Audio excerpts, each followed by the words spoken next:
Bueno, antes de comenzar, les voy a platicar un poco la mecánica. Calculamos que entre una hora y media, en nuestros entrenamientos siempre hemos tratado de ser breves y concisos, porque la idea de este tipo de temas pudiéramos llevarnos no solamente horas y días, pero estamos, digamos, con un grupo de empresarios, de ejecutivos, y nuestro objetivo hoy es darles un panorama muy general, y yo les voy a dar algunos aspectos muy conceptuales, y después ya cada uno de los miembros del Presidium y del grupo Administrategia que están con nosotros van a ser más precisos con ustedes, ¿no? Para nosotros lo importante es que después de la plática de hoy se lleven una idea general de estos cambios y sobre todo las tareas o lo que conlleva estas nuevas reglas, y sobre todo las partes sensibles, decía yo, de riesgos y complicadas, pues para que nos pongamos a hacer la tarea como ya nosotros empezamos desde finales del año pasado. Antes de comenzar quería platicarles un poquito de Grupo Administrategia, porque hay algunos de ustedes que tratan con algunas de las líneas de negocio, algunos tratan directamente con el contador Carlos Castillo, ¿no?, que es mi socio, el director del despacho de auditoría BLH, algunos tratan directamente con Amaranta, ¿no?, que es la cabeza del área de RHS, algunos tratan directamente con Susana, que es una cara conocida, ya tenemos muchos años de conocernos en la parte fiscal de Administrategia, y una área nueva que es Eric Márquez, que es el área de finanzas corporativas. Entonces quería nada más enseñarles para que vean un poquito cómo estamos conformados hoy en grupo. Ahorita no voy a entrar en precisión, la parte FERAS ya lo conocen, que de hecho por ahí llegó Emilio, que es el director del área de FERAS, que es la parte de tecnología, Cardumen, que es nuestro coworking, y Meteorit, que encabeza esta señorita que está ahí sentada, que es nuestra área de marketing digital. Pero vamos a lo que nos toca hoy. Bueno, primero hemos estructurado la plática de hoy, dividida, digamos, primero decidimos, y aquí es donde va a comenzar a explicar Eric, la parte de las perspectivas, digamos, económica y financiera.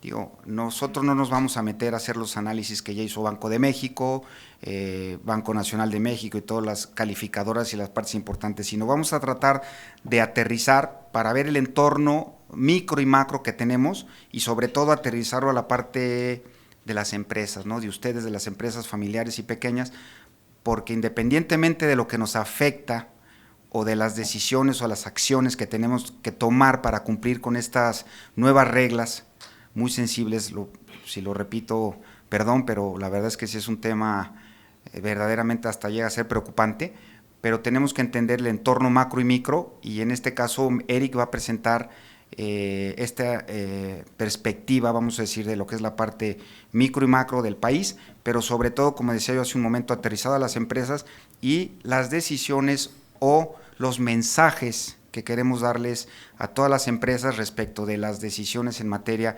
financiera. Ya escucharán la palabra resiliencia y todos los índices, digamos, macro y micro que tienen que tomar en cuenta para efectos de las decisiones que van a tomar a través del año. La reforma fiscal, decía yo que tiene dos nombres, ¿no? No todo viene, digamos, desde un punto de vista de que emane de la parte de las iniciativas del Ejecutivo, del nuevo gobierno, digamos, del partido Morena. Por eso digo que tiene dos apellidos, el A y el B. Yo llamo el A, el que proviene, digamos, le llamo A por AMLO, que emana de las iniciativas del Ejecutivo y que fueron aprobadas por el Legislativo, básicamente encaminadas al fortalecimiento de la recaudación y obviamente al cuidado o eliminación de la gran evasión, ¿no?, que esto sí es una buena noticia para las finanzas públicas, de muchas estrategias que existían y que aún existen para que se basaban básicamente en evasión fiscal. Entonces, la primera, decía yo, emana de la parte del gobierno federal y legislativo, y la segunda emana de un concepto que se llama BEPS. BEPS les voy a explicar en qué consiste, porque sobre todo en el ámbito internacional, México forma parte de la OSD desde 1994. Entonces, al formar parte de la Organización para la Cooperación y Desarrollo Económico, pues, se tiene que sujetar a ciertas reglas de índole internacional, como son la mayoría de los tratados tributarios que firma México, tienen un modelo de la OSD. Entonces, existe un mandato del G20 hacia la OSD que se llama BEPS. ¿Qué es BEPS? perdón el anglicismo, pero es Base Erosion Profit Shifting, que significa disminuir la erosión de la base fiscal de todas las economías desde el punto de vista de desarrollo internacional. Entonces, todas estas reglas que van a escuchar hoy se basan en la parte que emitió, digamos, para fortalecimiento de la recaudación, la parte del gobierno federal, y otras reglas que venían de este origen. Por eso, aunque hubiera estado otro gobierno, son reglas que México, por su globalización y por ser parte del OECD, tiene que irse adaptando. En lo que se refiere a la reforma fiscal, bueno, como decía yo hace un momento, la parte internacional, que es encaminada a la disminución de la erosión de la base, es básicamente para minimizar, ¿no?, muchos abusos que tienen muchas empresas internacionales cuando permiten, digamos, hacer planeaciones de índole, mandar las utilidades fuera de países que tienen tasas a unos países, por ejemplo, como paraísos fiscales, ¿no? Entonces tiene que ver, no voy a entrar tanto a detalle porque obviamente lo van a ver después y tal vez no aplica tanto aquí, pero las partes que tiene que ver con el establecimiento permanente. Para los que no sepan, de establecimiento permanente no es más que una figura jurídica que se aplica cuando residentes en el extranjero realizan negocio en México por diferentes tipos de actividades. Entonces es en el momento que, cayendo bajo ese supuesto, tienen que pagar impuestos en México como si fueran cualquier entidad mexicana. Después la parte de combate a instrumentos híbridos, la parte de limitación en la deducción de intereses, y una parte muy importante de esta reforma, que es el siguiente bullet que aparece aquí, que es una, digamos, una nueva disposición en la ley, que es lo que se refiere a la parte de la gravamen a la economía digital, ¿no? Eso estaba muy borroso, ya existen reglas claras, que además hay un periodo de transición, está hasta mayo y junio del 2020 cuando entran en vigor, para que ciertas empresas del ámbito digital, por eso le llamamos también que es una reforma digital. Luego, obviamente, la mala noticia, ¿no?, el fortalecimiento de la parte de la recaudación, con reglas muy delicadas y que dan de alguna forma, hasta vulneran de alguna forma el Estado de Derecho a muchos de los contribuyentes, porque no solamente es el fortalecimiento, sino hay temas que consideramos, e inclusive también nuestra área jurídica, que pudieran ser hasta anticonstitucionales, pero bueno, ya lo platicarán en mayor detalle. Y lo que decía hace un momento, que es la eliminación de la evasión, escucharán los conceptos, habrán escuchado los conceptos del 69B, los que no lo han escuchado, es una lista negra de empresas que el fisco cataloga como empresas, digamos, evasoras. Entonces tenemos que tener mucho cuidado que como empresas no tengamos relación con este tipo de empresas que están en la lista del 69B, para que ustedes lo tengan en cuenta. Y otro concepto que probablemente habrán escuchado, y si no, para que lo tengan muy presente, que son los famosos EFOS con F y EDOS. ¿Qué son EFOS y qué son EDOS? Para que ustedes más o menos lo conozcan.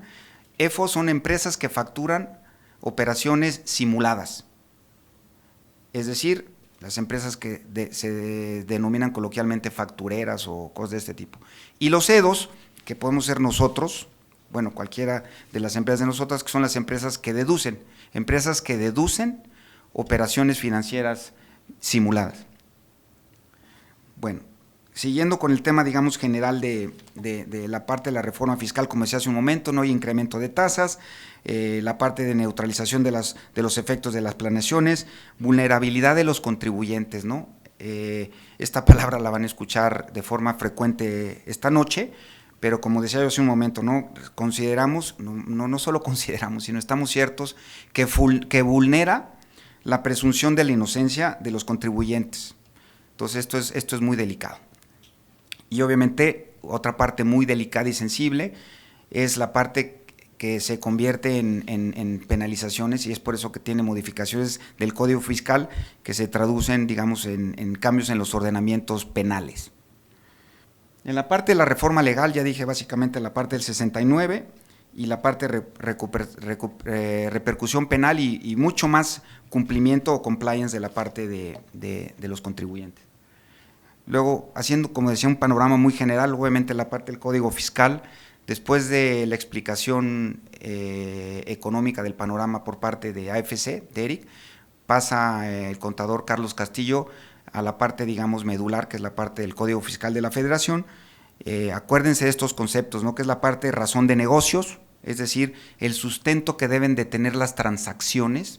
Ya no nada más es, muchas veces ustedes recordarán, oye, pues fíjate que una empresa del grupo, factúrale por servicios porque necesitamos flujo para esta empresa, ¿no? Tal vez se hacían de esta forma, pues ahora tenemos que ser mucho más cuidadosos, que cualquier operación, cualquier transacción que exista en las empresas, tienen que tener esta parte de razón de negocios. Luego viene un tema muy importante, el buzón fiscal. Ahora ya las notificaciones ya van a ser por parte del buzón fiscal, y si por alguna razón tenemos un problema en el buzón fiscal y nos damos por no notificados, para nosotros no, pero para el fisco sí. La parte de los FDIs, ¿no? Digamos, es la fuerza que tiene el fisco para decir que identifica algún problema, y ustedes saben que de repente les cancelan los sellos. ¿Y qué pasa con una empresa que pierde la facultad de poder facturar y tener ingresos? ¿Qué pasa? Pues entra en una situación muy delicada y crítica que puede ser inclusive determinante para pues no tener sustentabilidad y subsistir.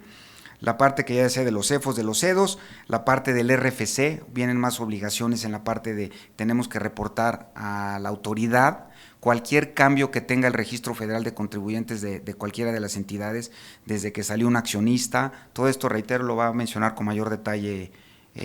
Después de Carlos Castillo viene Marco Rivas.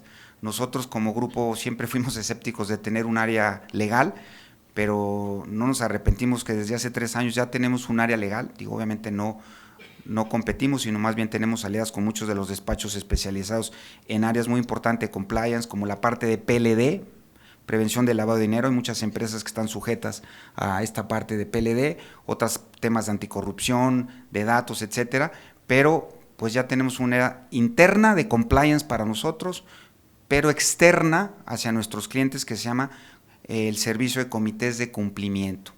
Se vuelve no recomendable, se vuelve necesarísimo que cada uno, aunque sea una empresa pequeña, tenga un área, digamos, de compliance o cumplimiento por todas estas vulnerabilidades y situaciones que vamos a ver en el transcurso del día.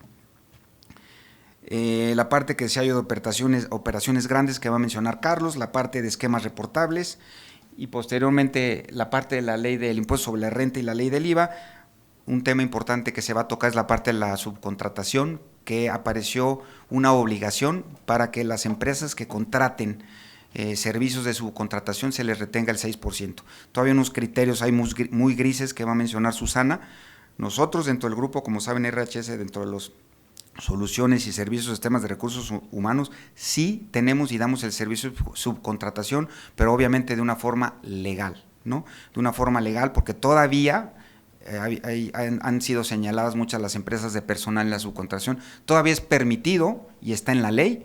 El problema, digamos, o lo que suscitó fue que el gobierno federal, por el abuso excesivo que hubo, ¿no? ¿Cuántos de ustedes no les tocaron la puerta y dijeron que les querían manejar el personal y les costaba al patrón menos y les daban al ejecutivo o al empleado más? Pues existió en exceso, ¿no? Entonces fue realmente el ataque, esta reforma, contra ese tipo de estructuras, pero en este caso la parte que se refiere es el 6% de retención por parte del pagador.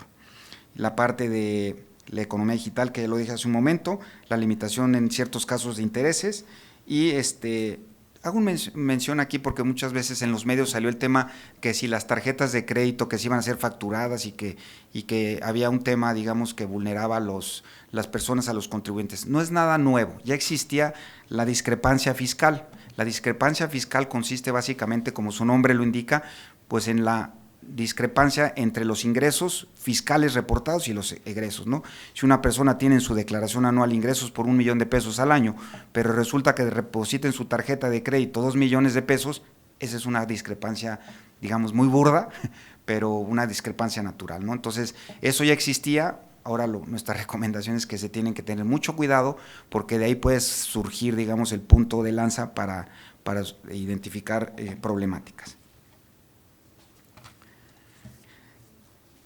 En la parte laboral, que ya lo va a platicar tanto Raúl Romero, que es nuestro abogado en la parte laboral, y a mí, pues también hay cambios, ¿no? Sobre todo han oído hablar de la NOM 35, ¿no? Y que parece un tema como muy peculiar, ¿no? Porque dicen, bueno, la parte de que tenemos que tener esta norma para evitar el psicoestrés o el burnout, como dicen los americanos, pero el problema no es que tengamos que cumplir porque nos gusta, sino porque las multas de la Secretaría del Trabajo y Previsión Social son altísimas. Entonces, aunque sí es importante que nos preocupemos por la gente, pero lo que pega aquí son lo de las multas. Y bueno, ya voy a turnar el micrófono a Eric. Nada más, como yo decía hace un momento, es muy importante que tengan en cuenta este tema de la parte de cumplimiento, ¿no? ¿Quién de ustedes, me gustaría que me levantaran la mano, quién no ha tenido por parte de sus instituciones financieras un acercamiento en cuanto a la actualización de sus expedientes, en cuanto, quién no ha tenido pues yo ahora la Secretaría de Economía, que además ya tenía la facultad, a través del sistema financiero puede solicitar información, vamos a decir. Entonces, por llamarlo de alguna forma, esta reforma yo le llamaría la reforma del cumplimiento y de vulnerabilidad para los contribuyentes. Le paso el micrófono a Eric. Bueno, buenas tardes a todos, muchas gracias por asistir. Como ya me presentaron, soy Eric Márquez y encabezo el área de finanzas corporativas y banca de inversión del grupo. Y pues bueno, el objetivo de este brief económico es simplemente sintetizar el entorno macroeconómico en el cual vivimos, con algunos comparables internacionales, y sobre todo también aterrizarlo, digamos, a un enfoque empresarial y de decisiones empresariales que nos involucran a todos los que gestionamos, administramos o estamos en cualquier tipo de negocio, ¿no? Como podemos ver, México es, digamos, la 15ª economía más grande del mundo, ¿no? Y la segunda, digamos, de Latinoamérica, solo por debajo de Brasil. Y esto nos indica que somos un país, digamos, con una actividad económica relevante a nivel mundial y también con altas expectativas de crecimiento, ¿vale? Entonces, por ahí podría sonar que es una buena noticia que estemos, digamos, en esta actividad económica mexicana. Sin embargo, pues, las proyecciones y las expectativas de crecimiento que se pueden ver en esta gráfica, ¿no? Nos delimitan que, por ejemplo, México ha venido creciendo alrededor de un 2% anual, ¿no? Y muy similar al crecimiento de América del Norte, que igual ronda entre el 2% en los últimos 5 años. Sin embargo, pues, la perspectiva para 2020 se delimita que va a ser entre el 1% y pues, seguirá disminuyendo en los próximos meses, como es usual y como hemos venido escuchando en algunas partes de las noticias financieras, ¿no? También podemos delimitar, digamos, que la expectativa de crecimiento que se espera para América del Norte pues es de alrededor de 1.7% en los próximos 5 años, ¿no? Y la expectativa de crecimiento de México es alrededor del 2%. Comparado con América Latina, que venía creciendo a menos del 1%, y ahora la expectativa es de alrededor de el 2.3%, pues podemos, digamos, creer o tener la expectativa de que si nos alineamos con el crecimiento de América Latina, pues México podría tener, digamos, una participación relevante en el desarrollo y el comportamiento de la economía latina, ¿no? Y mundial. Podría sonar una buena noticia, pues, sin embargo, ahorita veremos algunos temas internos del por cual podrá sonar a que no tanto. Bueno, en esta, digamos, aquí el enfoque es un poquito ver el tema de la política monetaria internacional y nacional. Como podemos ver, pues, México es la economía, digamos, que había traído la tasa de interés, la tercera economía que había tenido la tasa de interés más baja dentro de un periodo, digamos, post-crisis, a partir de 2010 a 2015. A partir de 2016 comienzan estos incrementos. ¿Por qué? Pues porque nos empezamos a alinear a la recuperación que viene, digamos, proyectando Estados Unidos y a la alza de tasas de este país. Esto, pues, ¿qué nos delimita? Que nos tendríamos que alinear por el spread de tasas que teníamos para, pues, seguir siendo competitivos internacionalmente, pues, en el tema monetario, ¿no? Y en el tema financiero internacional. Aquí, como podemos ver, comienza el aceleramiento o el incremento de las tasas a partir de 2016-2017 y pues se va enfrascando en 2019, ¿vale? Comparado con países como Brasil o Turquía, pues podemos ver que estamos en una tasa de referencia al parecer no tan alta, sin embargo en términos reales, es decir, descontando la tasa de referencia menos la inflación, pues es la tasa real más atractiva del mercado. Somos un buen producto de inversión de deuda soberana y para captar capitales internacionales. Sin embargo, pues algo no nos está ayudando para eso y a continuación vamos a ver por qué, ¿no? Digamos, la expectativa también que se tiene respecto a esto es que, como podemos ver aquí, tenemos las calificaciones que nos han venido, digamos, dando las calificadoras, valga la redundancia, internacionales con respecto pues, a los bonos gubernamentales o a la deuda soberana y la deuda de Pemex a lo largo del tiempo, ¿no? Como podemos ver, siempre ha ido muy alineada, ¿no? Y es a partir de 2017, 2018 que comienza esta disrupción en donde la calificación que le dan a Pemex se va desalineando con la calificación que le dan a México. ¿Esto qué nos dice? Pues que las expectativas de tasa de interés irán incrementando. ¿Por qué? Porque pues, a mayor riesgo tendremos que tener mayor rentabilidad. Entonces, esto nos delimita que al haber una expectativa incrementada de riesgo país, pues lo único que vamos a tener que hacer es incrementar la tasa. Y esto afecta directamente, o merma directamente el crecimiento económico, como lo podemos ver en este ciclo, ¿no? Vemos que ante una disminución de la tasa de interés afecta a todas estas variables, ¿no? Y una de ellas que es muy importante pues es el costo crediticio, y si disminuye la tasa de interés, pues esperaríamos que el costo crediticio disminuyera, pues esto abarataría el apalancamiento de las empresas y también mejoraría la estructura de capital pues del entorno, digamos, económico. Sin embargo, pues ante la expectativa del alza de riesgos, pues podemos ver que pues en algún momento la calificación soberana de México, que es la línea verde con la de Pemex, pues se irán ajustando igual a la baja, y ante eso pues habrá una alza de tasas de interés, y lo que tendremos pues es un aumento en el costo crediticio, una merma en el crecimiento económico y digamos un aumento como tal en el costo del dinero en general, ¿no? Y esto, digamos, afecta directamente, como ya lo mencioné, a las estructuras de capitales y financieras de las empresas, y nos delimita también que tenemos que tener mucho cuidado en los presupuestos y en los niveles de apalancamiento que tengamos a futuro, y de todos los proyectos de inversión que tengamos a futuro, que estén sujetos a esta rentabilidad y que estén sujetos a este tipo, digamos, de decisiones económicas, y también prevenir cómo estas nos puedan afectar, ¿no? Y bueno, en relación, digamos, a cómo afectan las tasas de interés a la economía mexicana, pues una de las variables principales es el tipo de cambio, ¿no? Y muchos han preguntado por qué el dólar no ha superado los 20 pesos como todo el mundo los esperábamos a principios de este sexenio. Pues el motivo de esto pues es la tasa, ¿vale? Y aquí podemos ver cómo, digamos, viene la volatilidad señalada, ¿no? En ciertos periodos, y podemos ver que, digamos, inicios de 2019 se toca el punto más alto del nivel del dólar. Sin embargo, con digamos, el dato mínimo de la volatilidad, aquí en este punto, ¿qué nos está diciendo el mercado? Que ante un nivel mínimo de volatilidad y un precio, digamos, alto de lo que es el precio máximo que tiene el tipo de cambio, pues el mercado nos está diciendo que rondará el tipo de cambio en el corto o mediano plazo entre este nivel, que es alrededor del 20 o 19.80 más o menos, ¿vale?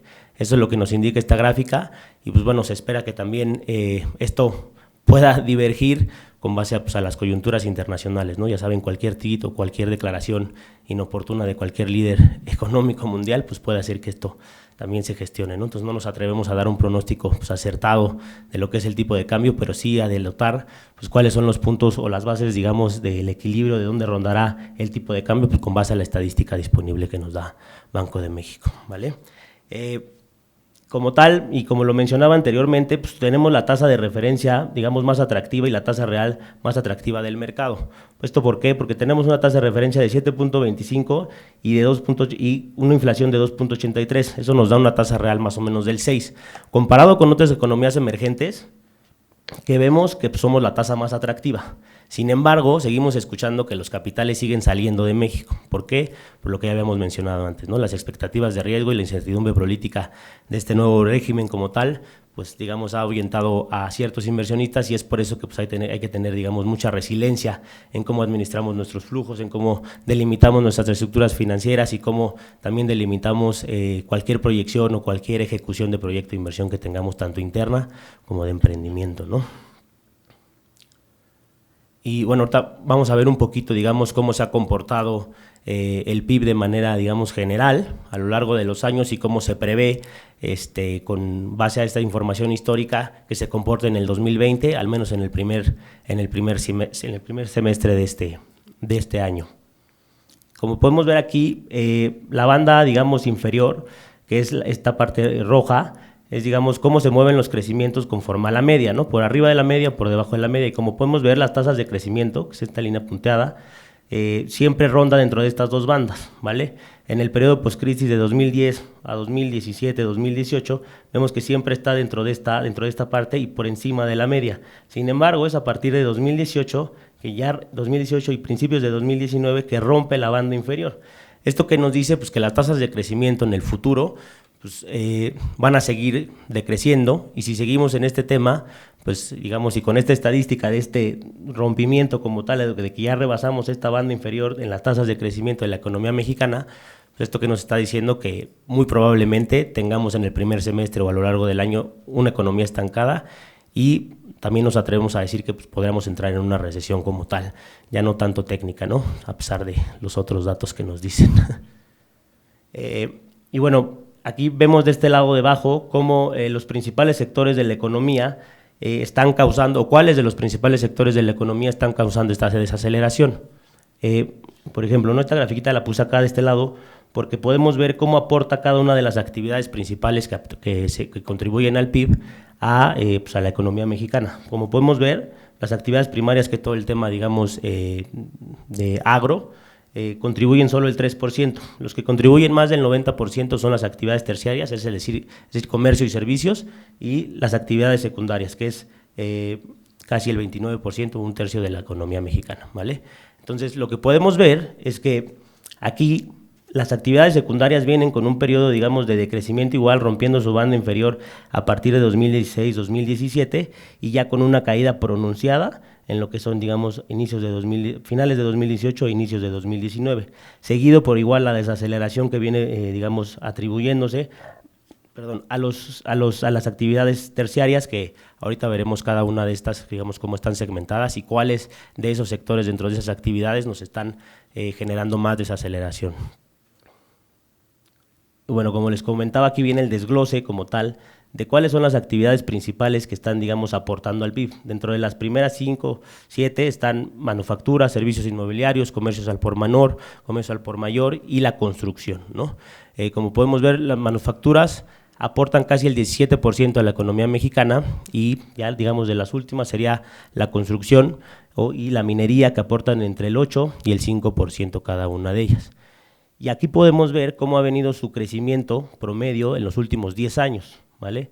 Que, digamos, todas han venido con un crecimiento, digamos, sostenido, menos minería, la cual aporta el 5% al PIB. Esto, si nos sigue trayendo esta tendencia, pues lo único que nos va a implicar es que va a haber mayor afectaciones por este sector en la economía mexicana, ¿vale? Entonces hay que tener cuidado ahí los que estemos, digamos, relacionados directa o indirectamente con este tipo de actividades. Y por otro lado, aquí podemos ver cuáles son los que más han disminuido y cuáles son los, digamos, los que nos han apoyado a no caer como tal en una recesión tan pronunciada. Lo que vemos de este lado es que los que más han disminuido de crecimiento en cuanto a 2018 y 2019 comparables, pues son minería, construcción, que aporta poco más del 8%, y las manufacturas, que igual vienen con un decrecimiento importante, digamos, relativamente bajo, sin embargo son de las que más aportan al PIB, aportan un 17%, entonces si este sector está disminuyendo, aunque sea muy poco, pues también va a contribuir a la desaceleración económica en general, ¿vale? Y bueno, este es un tema, digamos, que un poquito preocupante y relevante para analizar en cualquier economía, que es el tema del ahorro con relación a la producción. Lo que podemos ver aquí es que el porcentaje que se ahorra con respecto al PIB ha disminuido casi, dentro de 2018 para acá, ha disminuido casi, son 5 puntos, ¿vale? Entonces, ¿esto qué nos dice? Que el poder adquisitivo del mexicano cada vez se ha reducido tanto, tal que destina menos al ahorro y destina más al gasto. ¿Por qué? Pues porque tiene menos ingreso, ¿vale? Y esto derivado también, pues, del desempleo. ¿Y esto qué nos va a traer? Pues menor consumo, menor ahorro, menor liquidez en el mercado, y ante una expectativa de alza de tasas, pues creo que no se ve muy bien el panorama para nosotros, ¿no? Aquí debajo, esta gráfica, podemos ver que, digamos, en temas, cómo se comporta el ahorro interno y el ahorro externo. El ahorro interno es todos los capitales que se quedan en el país, y que se pueden colocar tanto en deuda gubernamental o que se quedan como tal como un ingreso remanente. Y el ahorro externo son todos los capitales internacionales que se utilizan como tal en el país o que se invierten en este país, y como podemos ver, en un periodo, digamos, de 2012 a lo que es 2017, podemos ver que el ahorro externo cada vez participaba más en el ahorro mexicano, en el ahorro general de la economía. Sin embargo, y con las menores tasas de interés en ese momento. Sin embargo, ahora que somos digamos, una economía muy atractiva internacionalmente con base a nuestra tasa, podemos ver que el ahorro incluso ya tiene hasta saldos negativos, ¿no? Es decir, la incertidumbre se ve, digamos, demostrada ahí, a que al haber más expectativa de riesgo y más, digamos, incertidumbre política, pues lo que hay es simplemente una salida de capitales y una desconfianza hacia invertir o traer cualquier tipo de capital a nuestra economía, ¿vale? Y bueno, como conclusión, lo principal que quisiéramos, digamos, mencionar o que se lleven o recomendar de alguna forma es revisar, como ya lo había comentado, los niveles de apalancamiento, analizar de manera puntual y estratégica todo lo que son sus proyectos de inversión, ¿no? Es decir, cualquier proyecto de crecimiento, cualquier proyecto de emprendimiento que se tenga, hay que revisar no nada más la utilidad nominal del mismo, sino sí ir, digamos, avanzando, ir profundizando un poquito más en el análisis de esos proyectos para revisar la rentabilidad real y la liquidez que nos va a traer cada uno de estos temas, ¿no? En los que probablemente incursionaremos. Y, digamos, como tercer recomendación, pues es crear y revisar presupuestos asertivos, conservadores, ¿no? Que nos vayan involucrando más cada vez y que vayamos más relacionándolos con las variables macroeconómicas que tenemos, que más nos afectan y que ustedes sobre todo también ya conocen, ¿no? Que más les pueden afectar. Y ya por último, digamos, identificar qué variables financieras, macroeconómicas les afectan directamente a su empresa y relacionarlas a los presupuestos, ¿no? ¿Esto para qué? Pues para tener una proyección de flujos mucho más conservadora y mucho más, digamos, sana, por decirlo de alguna forma, ¿vale? Y bueno, pues recomendamos también revisar este tipo de ratios que son, pues, el apalancamiento, como ya lo mencioné, endeudamiento, la prueba circulante, que es, pues, la liquidez inmediata en el mediano plazo, la prueba ácida, que son, digamos, la eficiencia de la liquidez en el corto plazo, y las estructuras de capitales y la evaluación de sus proyectos en general, como ya lo había comentado, ¿vale? Muchas gracias, eso sería todo. ¿Qué tal? Buenas tardes. Me toca comentar con ustedes las reformas sobre el Código Fiscal de la Federación para este 2020. Antes de comenzar, sí me gustaría indicarles que todos los análisis anteriores fueron preparados por AFC con información del INEGI, no fueron pirateadas de ninguna calificadora, ni mucho menos, ¿no? Comenzamos con la primera reforma del Código Fiscal de la Federación. Este primer cambio es nuevo y es muy importante. Es acerca de actos jurídicos con carencia de razón de negocio. La situación es que ahora la autoridad fiscal, en las revisiones fiscales que realiza los contribuyentes, va a tener pues la posibilidad de presumir la carencia de una razón de negocios en las operaciones, lo cual es muy grave. Ahora, ¿cómo lo va a hacer el fisco? ¿Cómo va a determinar la carencia de esta razón de negocios? Con dos situaciones. Uno es que cuando el beneficio económico esperado por el contribuyente sea menor al beneficio fiscal, la autoridad va a presumir que hay una carencia de negocios. La segunda situación es que cuando el beneficio económico esperado, en opinión del fisco, puede haberse realizado con menos operaciones y con un mayor beneficio fiscal, también lo tipificarán como una carencia de negocio, de razón de negocio. Como vemos, es muy, muy subjetivo este criterio que ahora tendrá la autoridad. Es a todas luces recaudador y pues deja al contribuyente en una situación pues realmente de indefensión. Se ha calificado en el medio ya esta norma como la norma antiabuso.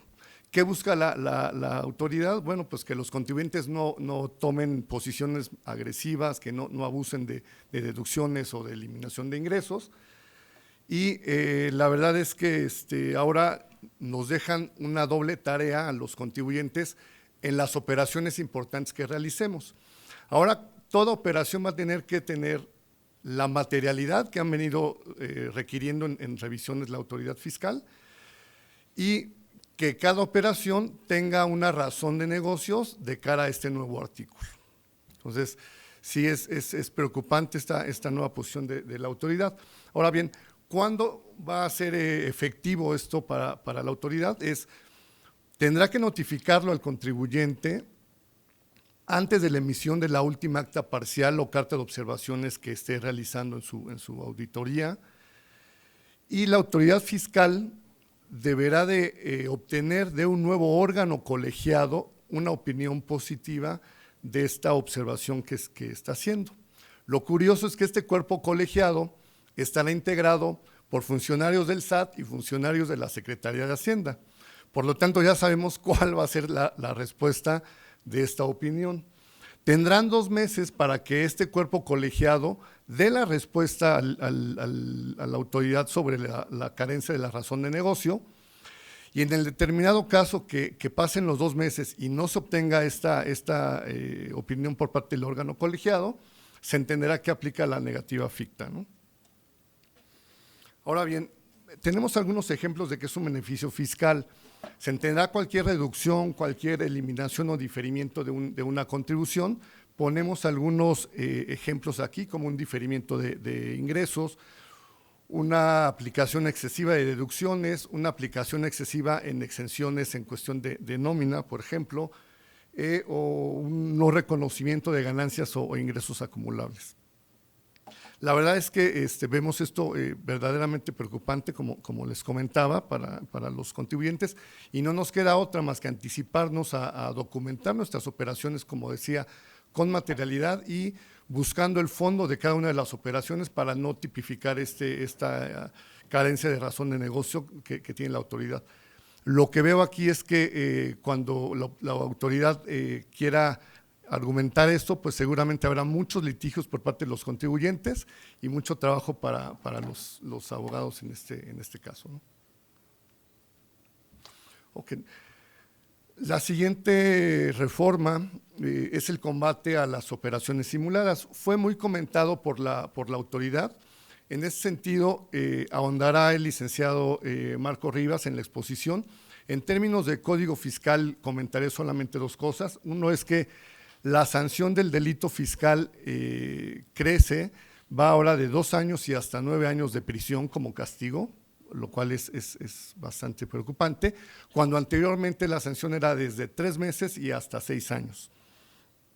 Se tipificará como delincuencia organizada y se crea una nueva figura que es el tercero colaborador fiscal, y básicamente es que ahora cualquier persona podrá denunciar la existencia de empresas que hacen operaciones simuladas y tendrá que probar con una serie de documentación este dicho que ellos tienen, con un tema de total discreción de la autoridad, y como un premio los meterá a lo que es la lotería fiscal que van haciendo cada año en el tema de el Buen Fin, como premio del tercero colaborador fiscal, ¿no?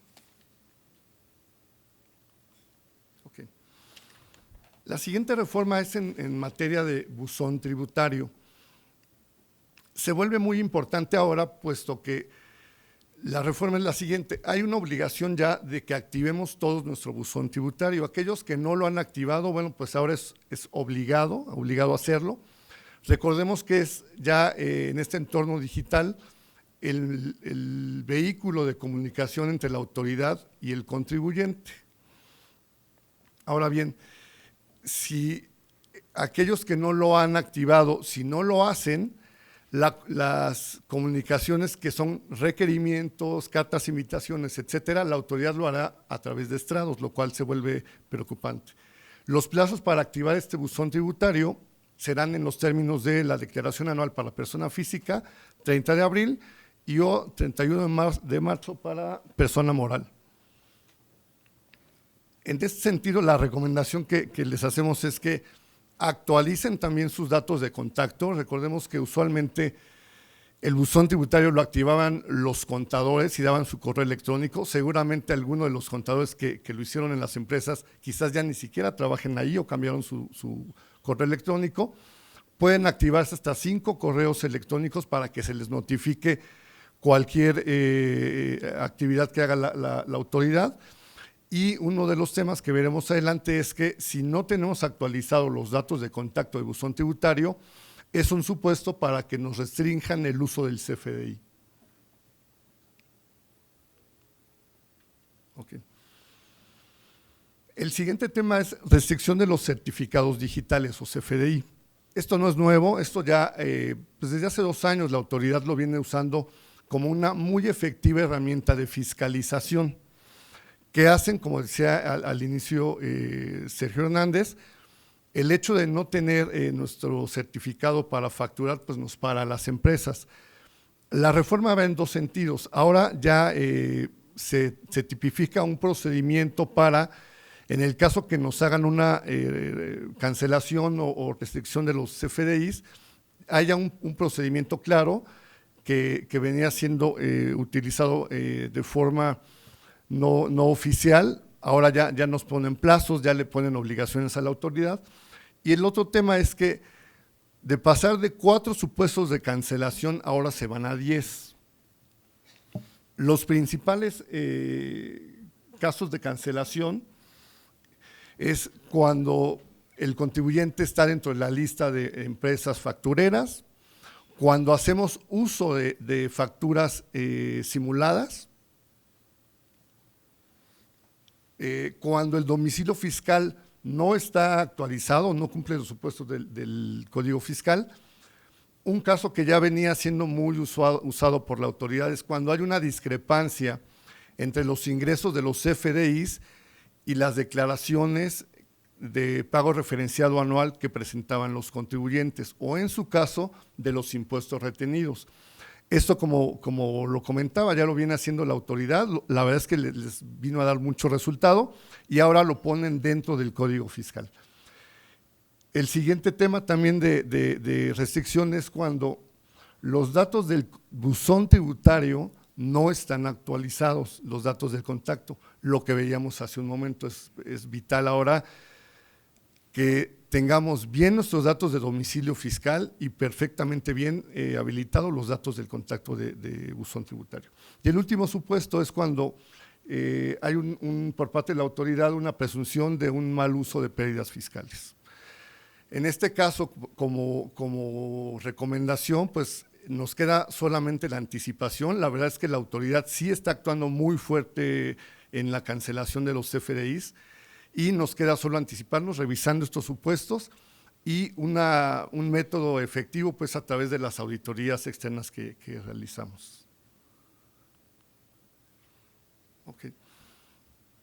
Un cambio también verdaderamente importante, responsabilidad solidaria.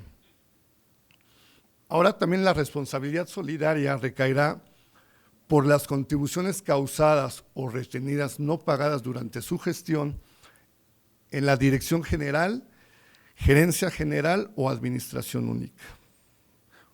Mucho ojo en esto, es de alto riesgo. Y de igual manera adiciona estos supuestos para los socios o accionistas.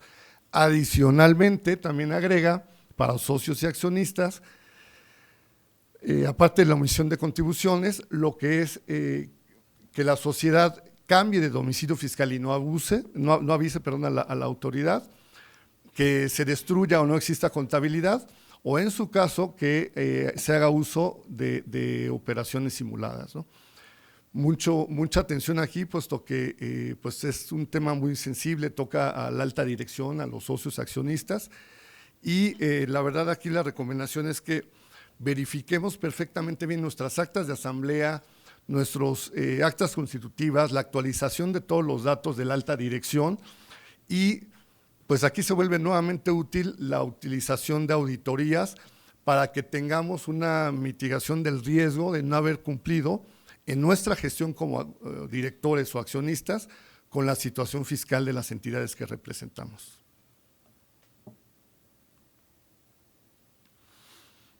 En el mismo sentido de lo que viene en la reforma, hay unos cambios para el aviso al RFC. El primero es que ahora se tendrá la obligación de presentar un aviso al RFC cada que exista un movimiento de socios o accionistas. O en su caso, cuando la autoridad nos requiera la autentificación de estos datos o de cualquier instrumento notarial, hay una nueva multa que va hasta los 34,000 pesos. En el caso de la actualización de los socios accionistas, hay un plazo de gracia que es hasta el 30 de junio. Y como nuevo caso también es que ya la autoridad, para efectos de domicilio fiscal, va a hacer uso de los geolocalizadores, en este caso seguramente Google Maps, lo cual trae un matiz pues, positivo o negativo, dependerá del criterio que tenga la autoridad. Nuevamente aquí lo que les recomendamos es verifiquen perfectamente el movimiento de sus actas, de sus asambleas de accionistas, y en el caso de que no esté actualizado esto ante la autoridad, pues hagamos esto antes del plazo indicado para evitar, pues en el peor de los casos, aparte de la multa, la posible cancelación del CFDI. Información sobre operaciones, esto no es nuevo, ya venía, aplica únicamente para compañías que tienen ingresos arriba de 645 millones de pesos. Es una nueva declaración informativa en la cual será trimestral, se presentará 60 días posteriores de cada trimestre y en general lo que hay que presentar son operaciones con partes relacionadas, operaciones financieras derivadas, cualquier cambio en la participación accionaria, en la participación de inversiones, enajenaciones, aportaciones en general, pago de dividendos y bueno, pues nada más tener el adecuado cumplimiento de esta declaración. Okay. Un tema nuevo también muy importante que ha hecho mucho ruido también en el ámbito empresarial son los llamados esquemas reportables. ¿Qué es esto? Es que ahora la autoridad fiscal, cada que un contribuyente aplica una estrategia, recomendación, plan que le dé un beneficio, obliga a que se le reporte este esquema. A diferencia de lo que veíamos al principio de lo que es la razón de negocio, que era muy ambigua, en este caso la autoridad sí pone 14 supuestos muy claros en los cuales obliga a que se reporte este esquema fiscal. En general, estos 14 puntos los podemos reducir más o menos en cuando realizamos operaciones con partes relacionadas, cuando realizamos operaciones con un beneficio y que tiene que ver con operaciones también con empresas o situaciones en el extranjero, cuando hacemos la aplicación de pérdidas en empresas que no las generaron, y en el último de los casos, que consideramos que ahí caerán muchas empresas como reportable, es cuando el resultado fiscal y el resultado financiero tiene una variación superior al 20%. ¿Cómo va a operar este esquema reportable? En primera instancia lo tendrán que informar los asesores fiscales. Hay dos tipos de esquema, que son los generalizados, que es una estrategia, no es ad hoc, y la personalizada.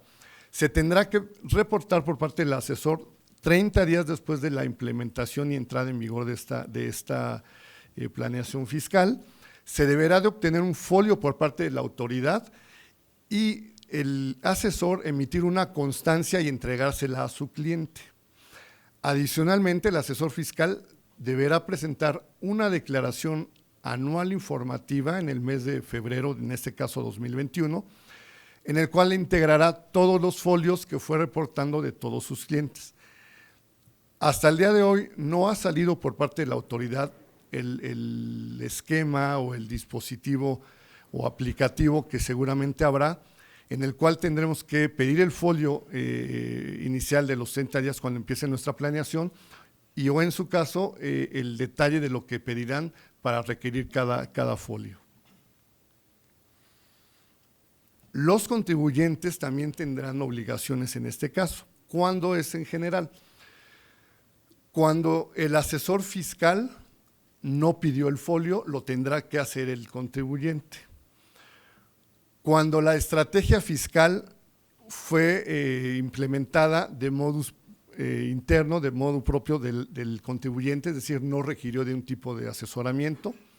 Cuando el asesor es extranjero o en su caso no es sujeto como asesor fiscal, cuando el asesor fiscal tiene algún tipo de restricción legal y cuando exista un previo acuerdo entre el asesor fiscal y el contribuyente y se acuerde que el contribuyente será quien haga el reporte y la solicitud del folio. Ahora bien, a final del año, el contribuyente tendrá que poner en su declaración anual del 2020 todos los folios que fueron registrados como planeación fiscal, lo cual es muy importante. Como les comento, al día de hoy no ha salido el aplicativo con el cual tenemos que hacer el reporte de estos folios. Estamos en espera nada más que la autoridad lo libere. Lo que recomendamos es que lleven desde ya una bitácora, revisen los 14 puntos, los 14 supuestos, y en el caso que ustedes ya tengan que reportar un esquema, bueno, pues vayan haciendo este recopilatorio para cuando se libere el aplicativo, ya sea como contribuyente o como asesor, de acuerdo al acuerdo que tengan firmado, se haga este nuevo cumplimiento de reporte digital. Hay una situación aquí. ¿Cuáles son las planeaciones que se deberán de reportar? Bueno, pues son todas las que se hagan a partir del día 1 de enero del 2020. Y dos, todas aquellas que son implementadas anterior a 2020 y que el beneficio fiscal sea o se obtenga en 2020 o posterior, la obligación de reportar será del contribuyente. Así de primera instancia, y tocando base con algunos abogados ya, pues esto parece que nos están haciendo retroactivo el uso de planeación fiscal. Entonces habrá que tener mucha atención para ver en este caso la obligación de los contribuyentes, ver el supuesto de indefensión y bueno, pues comentarlo con el asesor y en este caso también con los abogados para no estar en un default. Las multas que trae el no cumplir con estos esquemas reportables se vuelven muy importantes. Para los asesores fiscales, la más bajita es de 50,000 pesos y hasta 20 millones de pesos. Para los contribuyentes va en dos sentidos. La más bajita es de 15,000 pesos y llega hasta los 2 millones de pesos. Y o en su caso, de un 50 al 75% del monto del beneficio. O sea, viene fuerte la autoridad, viene fuerte la recaudación y habrá que estar muy atentos en este sentido. Por último, comentarles acerca de algunas nuevas multas, las que ya comentábamos de los esquemas reportables y algunas que llaman la atención como no asentar el RFC en el libro de actas o libro de accionistas. La multa puede ir hasta 10,000 pesos. No anotar o hacerlo incorrectamente el RFC en escrituras, actas o asambleas. La multa puede ir hasta 34,000 pesos. Lo que comentábamos hace rato y va en correlación con muchos de los temas. Hay que cuidar mucho asambleas, contratos, libros de actas, información al SAT. Y el último de los casos es que independientemente de todas las sanciones que hay, por el uso de CFDIs o ser una empresa facturera, hay una multa del 50 al 75% por cada operación, lo cual puede ser muy gravoso para las empresas. Perfecto. Buenas tardes y seguirá el licenciado Marco Rivas en su exposición fiscal. Gracias. Muy buenas tardes a todos, muchísimas gracias por venir, por el interés mostrado en este tipo de información que muchos de ustedes ya conocen, pero no está de más hacer un pequeño repaso de todos los cambios tan importantes y relevantes que pues aplican a partir de este 1 de enero de 2020. Yo les voy a hablar justo de las reformas a varios ordenamientos legales, específicamente a ordenamientos penales, que hay que tener bastante precaución y considerar para todas nuestras actividades y actos futuros. Primero que nada les voy a hablar sobre los antecedentes de estas reformas. El primer antecedente son las reformas que en 2018 se aprobaron al artículo 69b. Como bien lo comentó el contador Sergio y el contador Carlos, este 69b nos habla sobre la lista negra de contribuyentes que, a presunción del fisco federal, expiden CFDIs o adquieren CFDIs que amparan operaciones simuladas. Parte de la exposición de motivos de los legisladores al momento de presentar estas iniciativas fue que ya la publicación de estas listas no era suficiente para que los contribuyentes se inhibieran de llevar a cabo este tipo de operaciones. ¿Por qué? Porque resultaba bastante fácil o que yo aparecía en la lista, cerraba mi empresa, dejaba de hacer operaciones y con toda la facilidad del mundo constituía otra sociedad y me dedicaba exactamente lo mismo. Entonces, la publicación de este tipo de contribuyentes pues ya no era suficiente para inhibir este tipo de conductas y para el daño tan significativo que representaba el monto de la defraudación al fisco federal.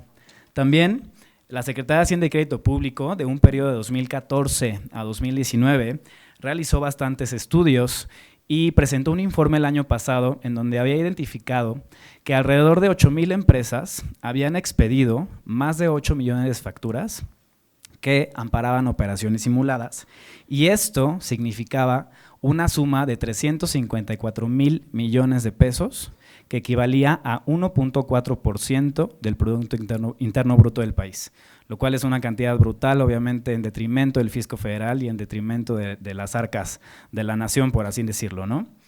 También la Secretaría de Hacienda y Crédito Público y el SAT comenzó a poner especial atención en las operaciones simuladas, en mejorar la detección y en mejorar justo la identificación de cómo se llevaban a cabo estas operaciones. Como bien lo comentó el contador Sergio Hernández, existen dos tipos de entidades que operan y que a grandes rasgos permiten que estas operaciones simuladas subsistan en el país, que son las famosas EFOS y EDOS. Las EFOS, como bien se comentó, son las empresas que facturan operaciones simuladas y las EDOS las que deducen dichas operaciones simuladas. Entonces, en este caso, lo que hizo el SAT fue cruzar información entre estas dos entidades para justo mejorar la detección e inhibir este tipo de conductas. Obviamente, la intención final del fisco es mayor detección de impuestos y evitar el detrimento al patrimonio de la nación. Entonces, se mejoró la estrategia de identificación y se mejoró la estrategia de detección de estas operaciones simuladas, vinculando ya las operaciones y la comunicación que se tenía entre las EFOS y las EDOS. También, cuando se presentaron estas iniciativas el año pasado, en ambas cámaras, tanto diputados como senadores, en las discusiones de estas iniciativas se identificó la necesidad de reformar diversos ordenamientos penales justo para aumentar la penalidad de estas conductas y así llegar a considerarlas como delitos graves con todas las implicaciones legales que esto conlleva.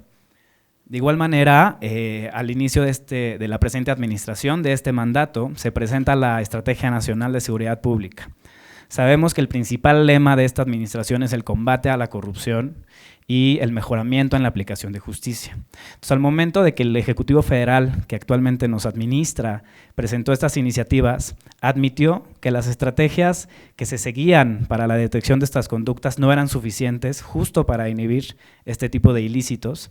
Entonces, gran parte de los cambios penales que actualmente ya nos rigen y que nos aplican deriva justo de esto, de la Estrategia Nacional de Seguridad Pública que presentó al inicio de este mandato el presidente López Obrador.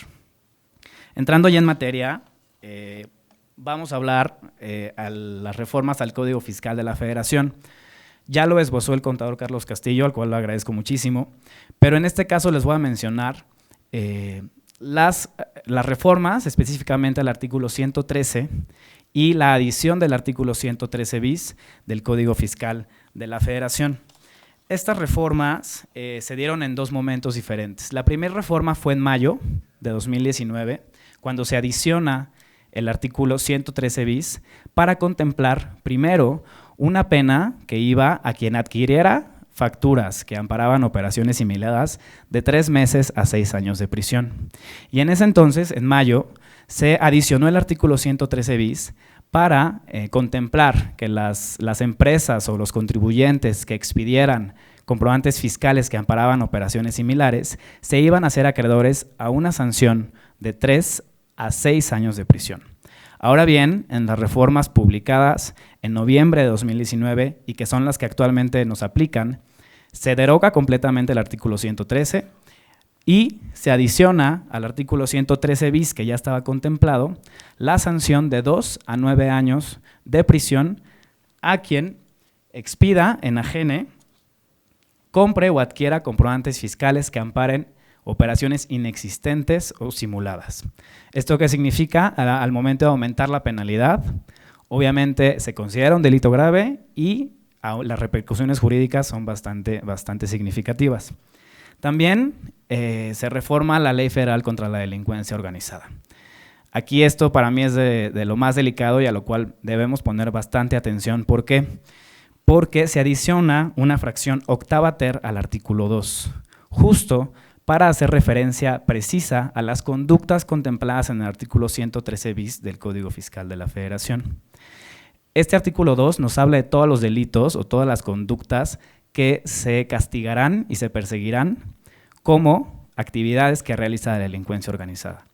¿Pero qué es la delincuencia organizada? La misma ley y el mismo artículo nos señala como delincuencia organizada a la unión de 3 o más personas para realizar esas conductas ilícitas de forma permanente o reiterada. Asimismo, en esa misma fracción se adiciona que se perseguirá como un delito propio de la delincuencia organizada estas conductas siempre y cuando rebasen el monto establecido en la fracción tercera del artículo 108 del Código Fiscal de la Federación. Esto es más de 7.8 millones de pesos. ¿Ok? Entonces, para mí, como les digo, es lo más trascendental, parte toral de estas reformas, porque pues antes ya teníamos todo un catálogo de conductas propias de la delincuencia organizada y ahora ya está contemplado la expedición y adquisición, también la publicación de esos servicios, de expedición de facturas que amparen operaciones simuladas. Ahora bien, no obstante que ya se considera como una conducta propia de la delincuencia organizada, también se considera ya como una amenaza a la seguridad nacional, justo todos los actos ilícitos que tengan como fin el detrimento al fisco federal, ¿no? También, bueno, esto también es súper importante, las reformas al Código Nacional de Procedimientos Penales. Aquí, en el artículo 167, se catalogaba o se enlistaba todos aquellos delitos que ameritaban prisión preventiva oficiosa. ¿Qué significa la prisión preventiva oficiosa?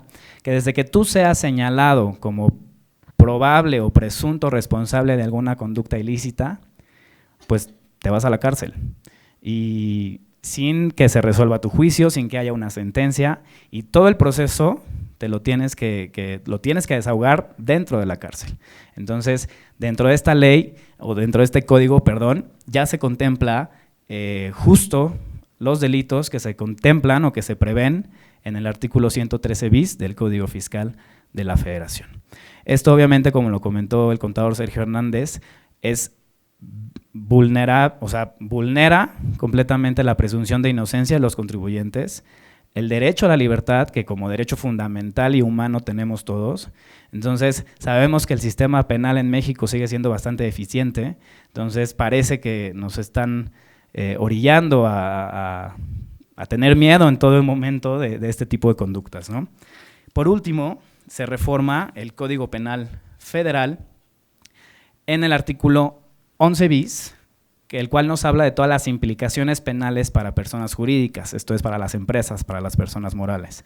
Aquí también ya se adicionan las conductas del artículo 113 bis y bueno, conocemos que las sanciones que específicamente aplican para personas morales van desde la multa, de la sanción económica, el decomiso de activos y hasta el ordenamiento de la disolución y liquidación de las empresas. Entonces, ya también las conductas contempladas en el artículo 113 bis del Código Fiscal de la Federación tendrán implicaciones para la persona moral en su totalidad. Parte de los consejos o del mensaje que nosotros queremos que ustedes se lleven al finalizar esta plática es justo que pongan especial atención a todo su compliance corporativo.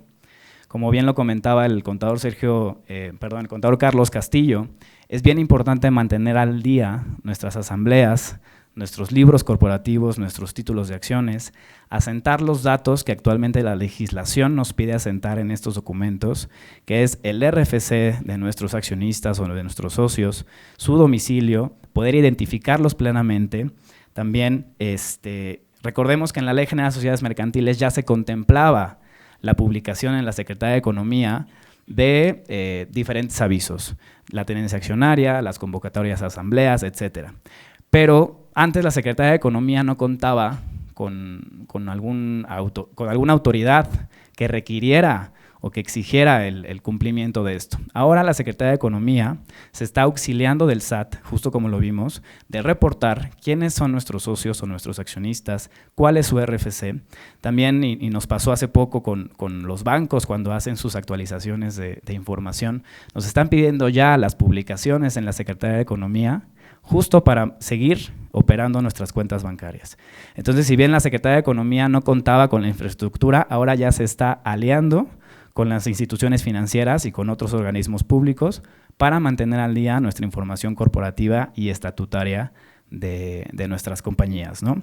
También hacerles la invitación a que pongan especial atención al tipo de poderes, al tipo de facultades que muchas veces como empresarios se otorgan. De igual manera se les invita a llevar un compliance en temas de prevención del lavado de dinero, temas anticorrupción, privacidad de datos. Se pueden acercar a nosotros para llevar a cabo estas actividades, que si bien nosotros podemos realizarlo o a través de nuestros despachos de abogados externos con los que tenemos alianzas comerciales.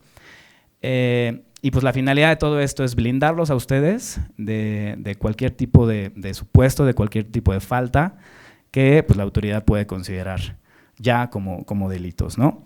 Y pues eso es todo. Muchísimas gracias por la atención. Y pasemos ahora con la contadora Flor Vázquez, que nos va a hablar de los cambios a la Ley de Impuestos sobre la Renta. Buenas noches.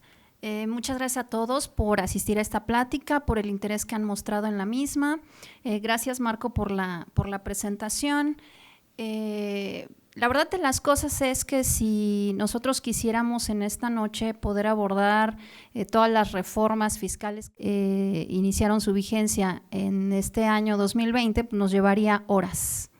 No acabaríamos y nos tendríamos que ir en la madrugada probablemente. Por tal motivo, en los próximos minutos vamos a abordar solamente aquellas reformas que consideramos relevantes y que en el medio empresarial han causado bastante preocupación por los efectos fiscales, financieros y legales que las mismas tienen en sus empresas.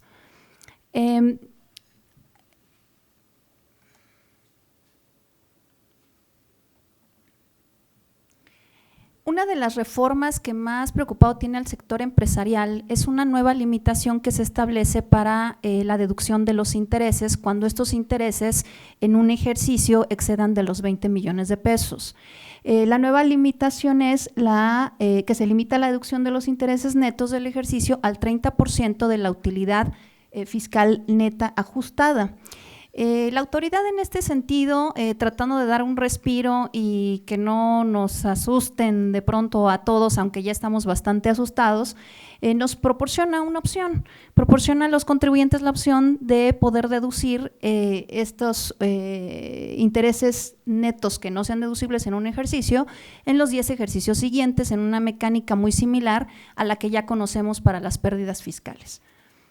Adicionalmente, intenta también la autoridad darnos un respiro y con la intención aparentemente de no desincentivar la inversión en México y establece algunas excepciones para esta limitante. Algunos de los sectores que se encuentran dentro de las mismas son las deudas que en este caso se utilicen para financiar obras de infraestructura pública, construcciones, la industria extractiva, en este caso particular de los hidrocarburos, aquellas empresas que se dediquen a la generación de electricidad o que tengan que ver con la generación o el tratamiento de agua, el sistema financiero en las actividades propias de su objeto y algunas empresas o entidades del sector público productivo. Otra de las reformas que ha preocupado grandemente al sector empresarial es la deducción de los pagos que normalmente se realizan al extranjero. En este caso en particular se establece que no serán deducibles los pagos que se realicen a partes relacionadas en el extranjero cuando estos pagos se realicen a través de acuerdos estructurados. ¿Qué significa eso? Los acuerdos estructurados no son más que aquellos acuerdos a través de los cuales se pretende favorecer u otorgar algún beneficio al contribuyente que los está realizando o bien a una parte relacionada. Adicionalmente, se establece que no van a ser deducibles estos pagos cuando correspondan a ingresos que estén sujetos a REFIPRE. REFIPRE significa régimen fiscal preferente, comúnmente conocido en el medio como los paraísos fiscales, que no son más que lugares en donde la tasa impositiva es muy baja o prácticamente nula. Recordemos que en México las REFIPRES se consideran aquellos lugares en los cuales el impuesto sobre la renta o la tasa impositiva sea menor al 75% del impuesto sobre la renta que se pagaría o se causaría en México. En este caso, considerando una tasa del 30%, pues estaríamos hablando de que se consideraría un REFIPRE aquel lugar en el cual la tasa sea del 22.5% hacia abajo. ¿Cuál es el objetivo de esta nueva reforma? Pues prácticamente el tratar de combatir los efectos de las planeaciones fiscales agresivas, que en términos generales normalmente lo que propiciaban en este tenor de ideas era que en uno de los países donde se efectuaban los pagos, pues se considerara deducible ese pago, pero no existiera la contraparte, es decir, la acumulación en el país en el que se recibe el ingreso. En este mismo tenor de ideas, pero en lo que se refiere a los ingresos, se establece para los residentes nacionales y extranjeros en México que todos los ingresos que reciban a través o por conducto de entidades o figuras jurídicas extranjeras transparentes fiscales, que recordemos que las empresas transparentes o entidades jurídicas transparentes fiscales son aquellas que no son consideradas como contribuyentes en su país de residencia. Un ejemplo muy común son las conocidas como LLC, ¿verdad? En Estados Unidos y en Canadá estas son muy comunes. Y pues básicamente no son contribuyentes o no se consideran contribuyentes en su país de residencia y los ingresos y toda la tributación se establece, pero a nivel de los miembros o de los socios de las mismas. En este mismo tenor de ideas y a efecto de dar un poquito de respiro en este sentido, la autoridad establece un estímulo fiscal para, en el caso de figuras jurídicas extranjeras que sean consideradas como transparentes fiscales, pero siempre y cuando estas entidades administren inversiones de capital privado y a su vez tienen que invertir dicho capital en personas morales en México. Como comentaba hace un momento, esto es simplemente un estímulo para tratar de incentivar o por lo menos no desincentivar aún más de lo que ya se ha estado haciendo la inversión en México.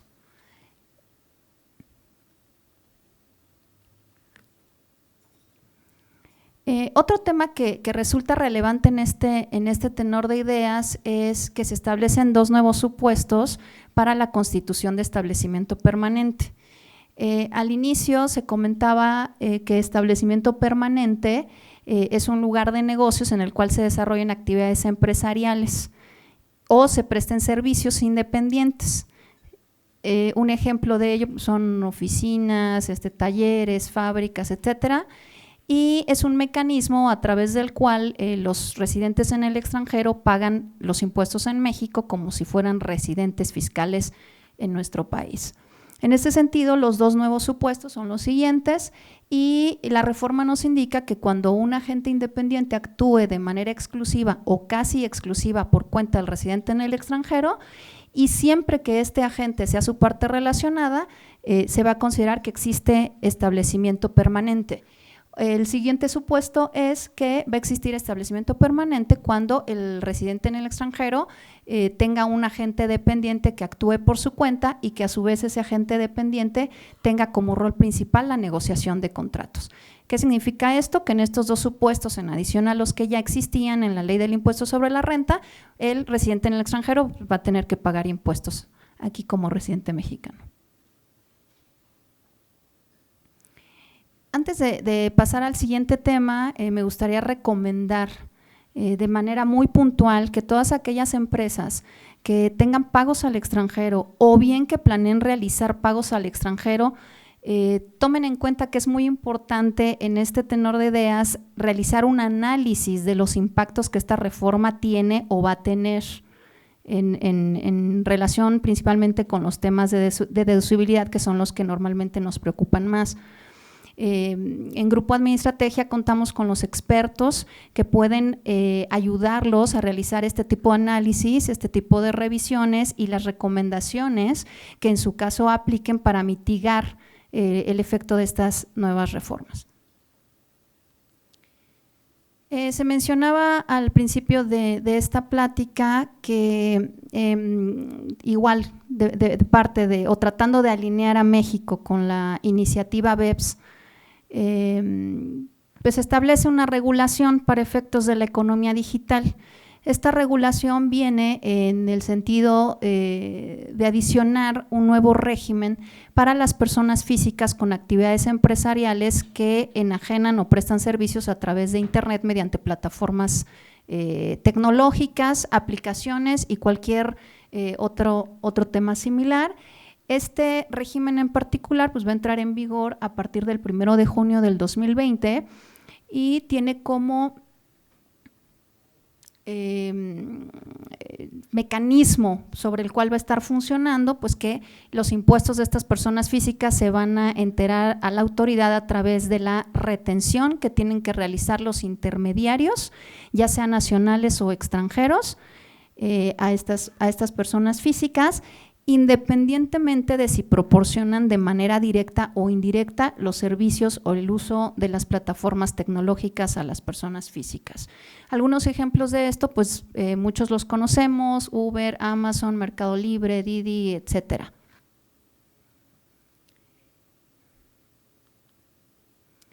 En este sentido, la retención se va a aplicar en función de ciertos tabuladores.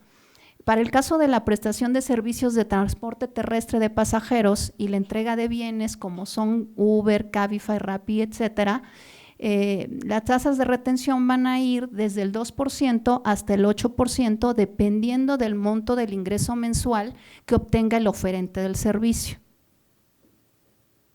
En el caso de los servicios de hospedaje, las tasas de retención van a ir desde el 2% hasta el 10%, igual, considerando el ingreso total del oferente del servicio.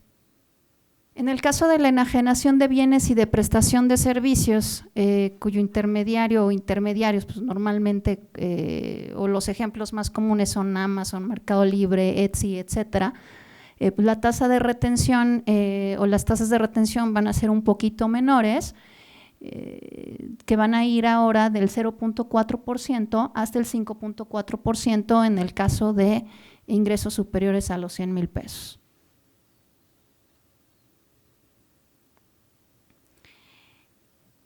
La siguiente reforma que voy a comentar con ustedes, en realidad la idea de poder platicarla viene a colación porque muchas personas físicas se acercaron con nosotros con la preocupación de la misma, y la realidad de las cosas es que esta obligación de emitir CFDIs de parte de los arrendatarios, perdón, de los arrendadores, ya existía.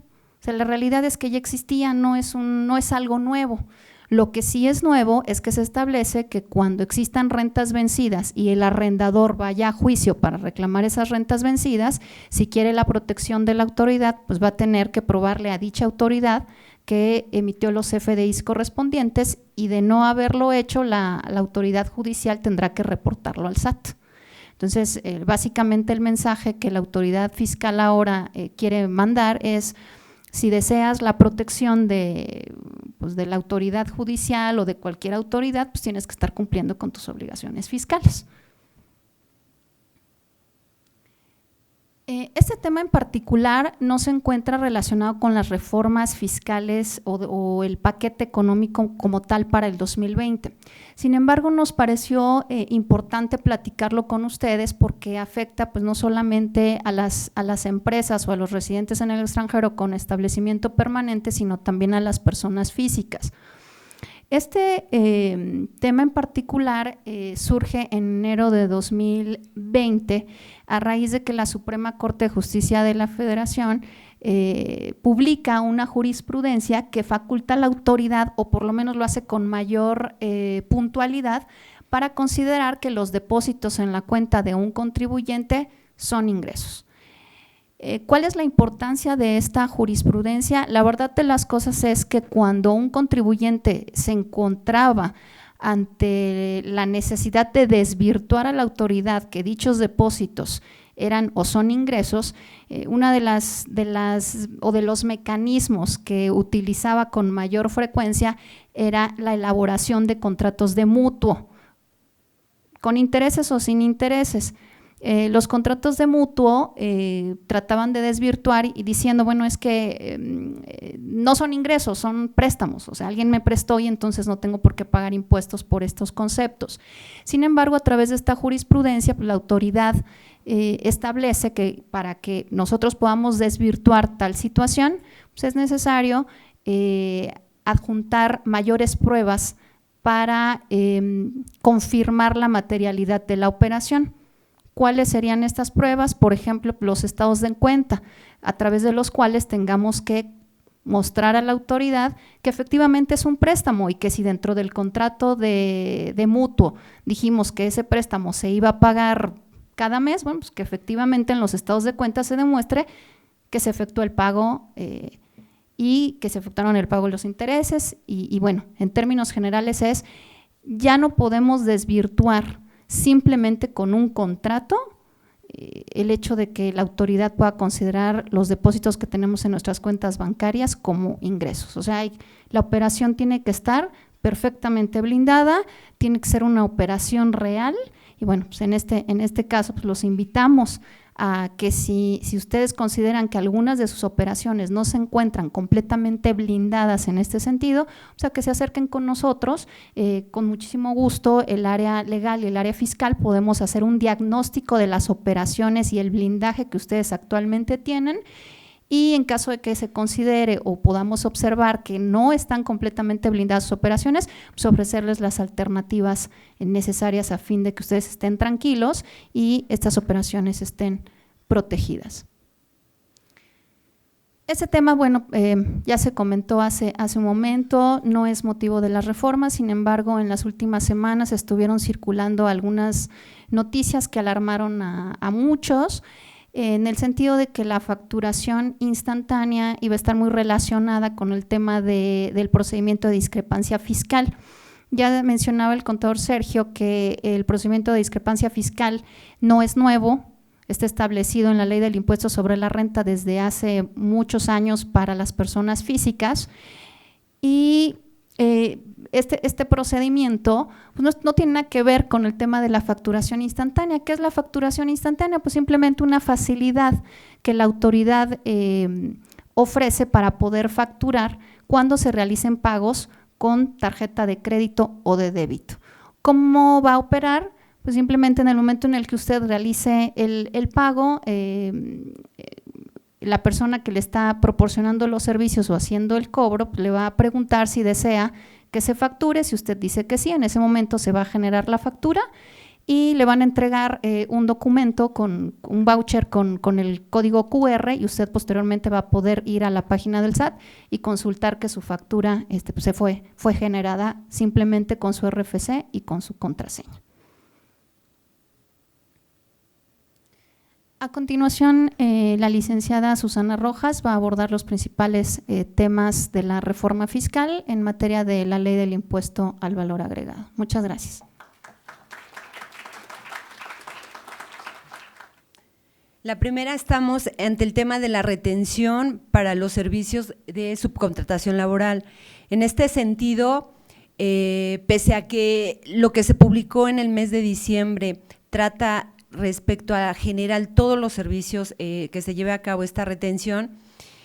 Finalmente, la exposición de motivos y la propuesta que se aprobó va en función de que la retención del 6% de IVA en tasa general o del 3% para el decreto en región fronteriza norte, que está vigente todavía por este año, habrá que ver si seguirá vigente para el futuro.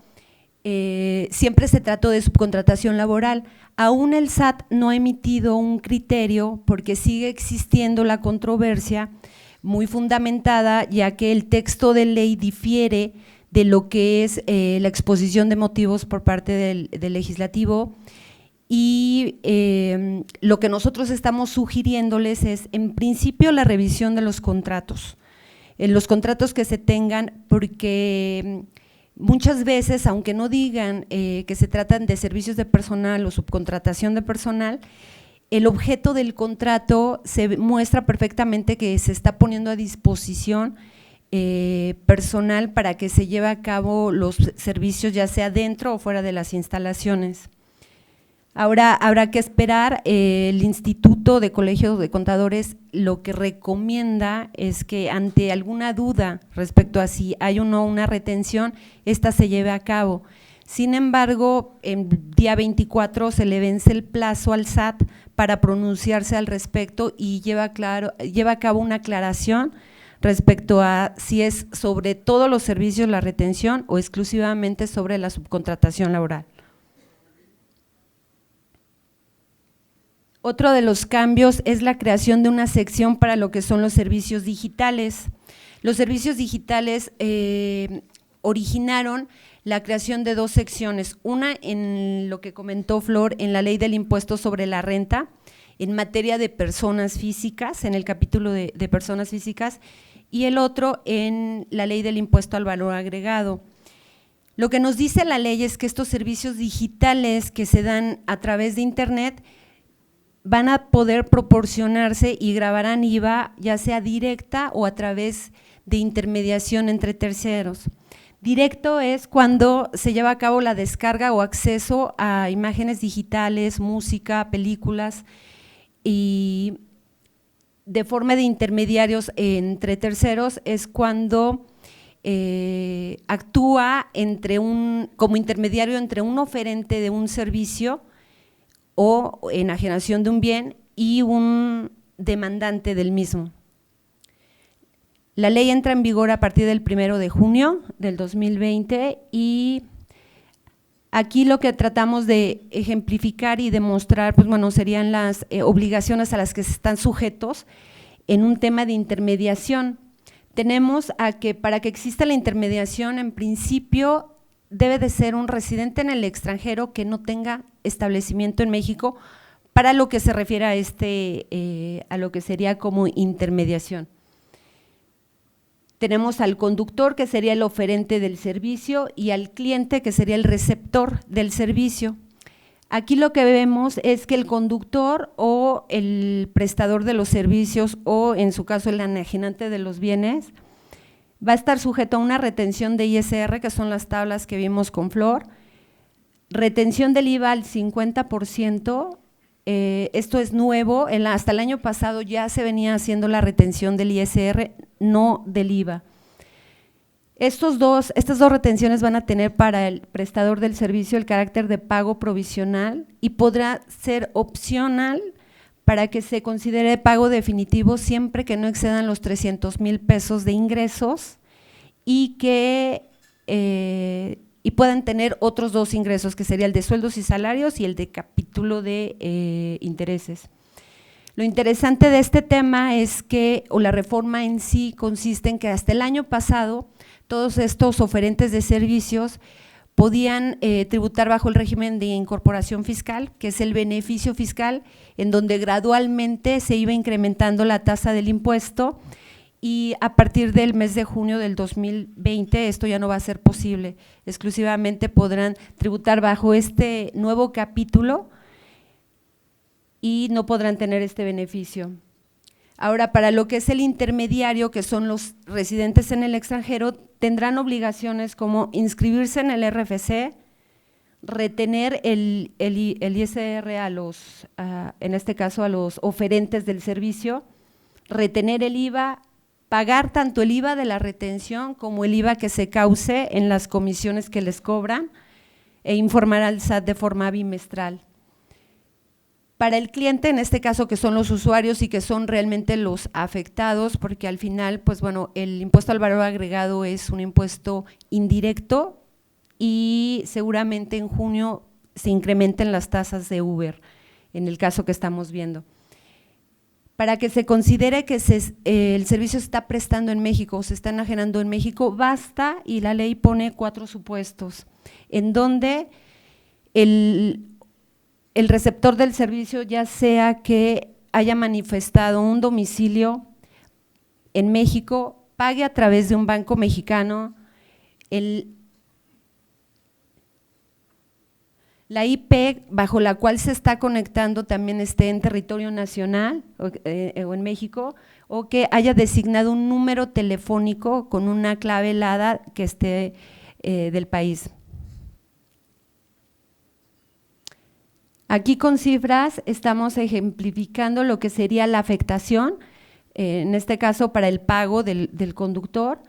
Estamos viendo que en un servicio de 200 pesos en donde se causa un IVA de 27 pesos, la retención para los efectos de este ejemplo, estamos poniendo una tasa del 2%, la retención del IVA sería del 50% que se está generando en la facturación que emite el oferente del servicio, la comisión de la plataforma y ahora, bueno, lo novedoso es que este IVA anteriormente tampoco existía, esos 6.90 y vemos como de 200 pesos que termina pagando el usuario, el oferente del servicio recibe solamente 132 pesos y aún tendrá que presentar sus declaraciones y hacer su ajuste tanto para el ISR como para el IVA.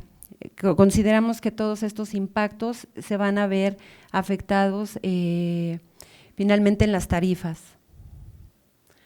Otro cambio en la ley es el tema de las donatarias, se extendió el tema de las actividades exentas también para estas donatarias, tanto los servicios que presten como la enajenación de bienes que lleven a cabo, así como el arrendamiento que pudieran llegar a obtener como ingresos, también se van a exentar, se adicionaron fracciones a la ley del IVA.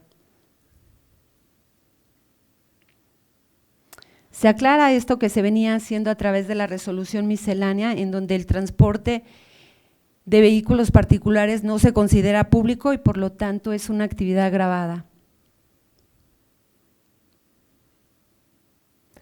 Se mantiene la opción para no emitir constancias de retención, solo que anteriormente venía en la resolución y actualmente ya está incorporado en la ley. Las personas morales no tienen que emitir las constancias de retención cuando efectúen retenciones a personas físicas.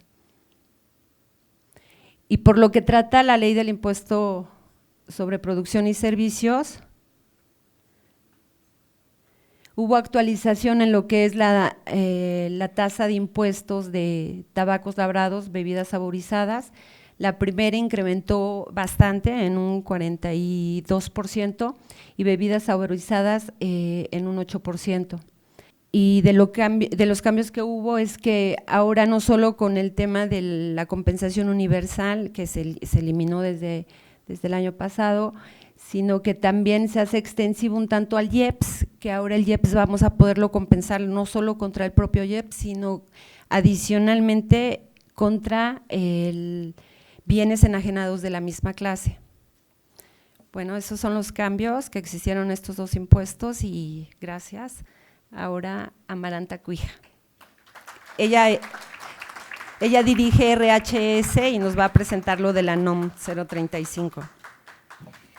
Bueno, en esta ocasión ya hemos comentado varios temas que son nuevos para la reforma. Y yo les voy a presentar algunos temas que ya eran existentes en la parte de la ley. En este entendido son todas las leyes que están participando En manera de recaudación, lo que van a hacer ahora las autoridades, pues es hacer uso de cada uno de los detalles, puntos y comas que existen en estas leyes. Es por ello que nosotros les vamos a presentar el tema en cuestión de la materialidad de la nómina. La secretaría que está encargada de esta parte de realizar las inspecciones es la Secretaría de Trabajo y Previsión Social. Desde el año pasado nos están anticipando que esta autoridad ha hecho convenios y por ende tiene muchísima más información y forma de cruzarla a través del Infonavit, del IMSS, del SAT, de la UIF, y en recientes noticias, bueno, nos han informado que también se está incorporando el Instituto Nacional de Migración, lo cual, bueno, atrae mucha más información para la Secretaría, de manera que nos pueden atacar si no tenemos cuidado. El enfoque, evidentemente, es evitar el abuso a los trabajadores, ya que muchas compañías utilizaban varias técnicas y los trabajadores no estaban enterados, y sobre todo la parte de la evasión fiscal. Las estrategias de inspección ya son muy conocidas, a lo mejor a algunos de ustedes ya les había tocado, entonces los cambios que se marcarán en este énfasis es que anteriormente nos pedían la parte del acumulado por concepto de remuneración, que es la nómina que nosotros presentábamos, versus la parte de CFDIs de nóminas. En este entendido estábamos bien, se generaban diferencias, y en este entendido, bueno, ya investigaban, conciliábamos y aclarábamos con la autoridad.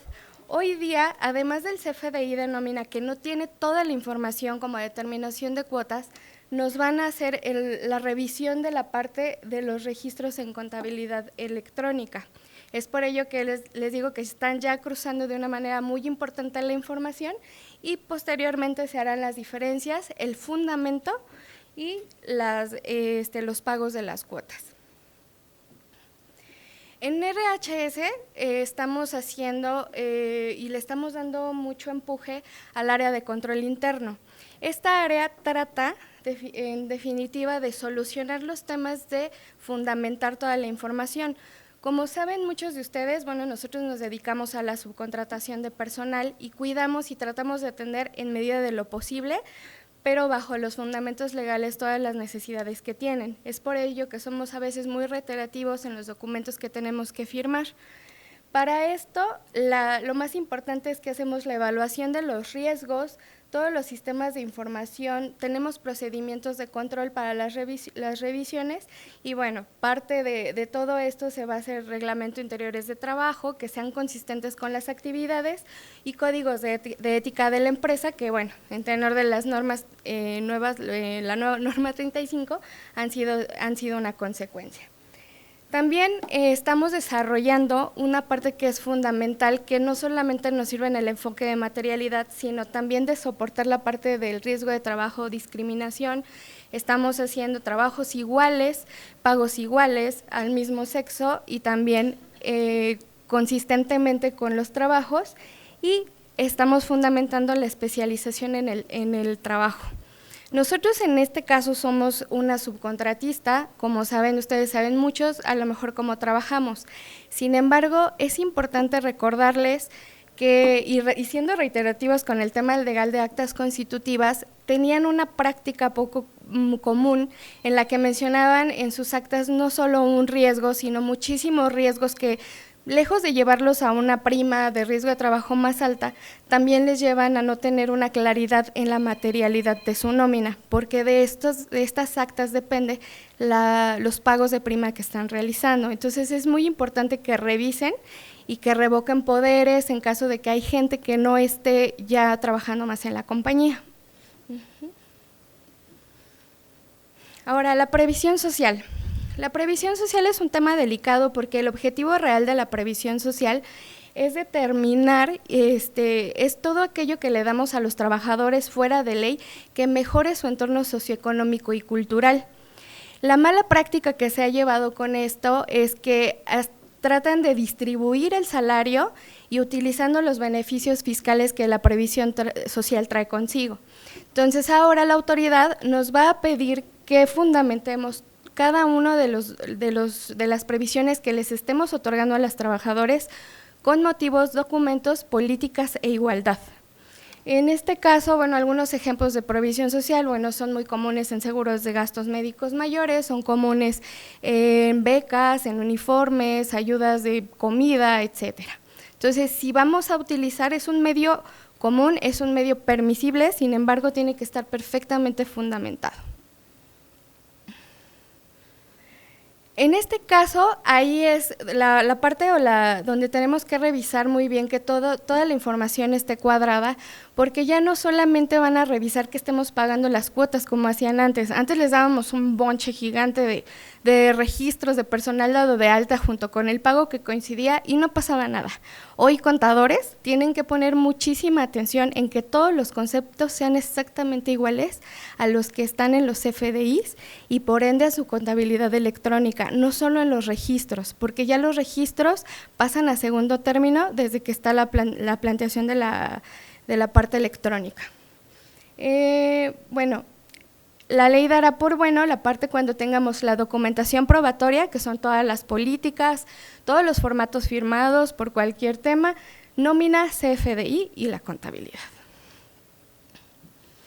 Ahora, pasando a este tema que estuvo muy de moda, que con muchos de ustedes ya lo platicamos y todo esto, bueno, las relaciones laborales, la norma 35, técnicamente la norma lo que busca es un perfecto y un control en el ambiente de trabajo del trabajador. En México tenemos una estadística importante, nos dicen que el 43% de los trabajadores tienen y padecen estrés laboral. Pero también, y yo creo que muchos podemos estar aquí, tenemos 33% que son adictos al trabajo. Entonces necesitamos realmente encontrar la media, este es el objetivo principal, sin embargo, tiene muchos tintes de recaudación. La norma 35, como les veníamos comentando, bueno, su campo de aplicación es todo el territorio mexicano, sin embargo, se va a regir por el tamaño de la compañía. Cuando tengamos de 0 a 15 trabajadores, bastará con tener políticas claras y documentación pertinente. En el caso de 16 a 50 trabajadores, vamos a aplicar el cuestionario determinado por la Secretaría de 46 reactivos.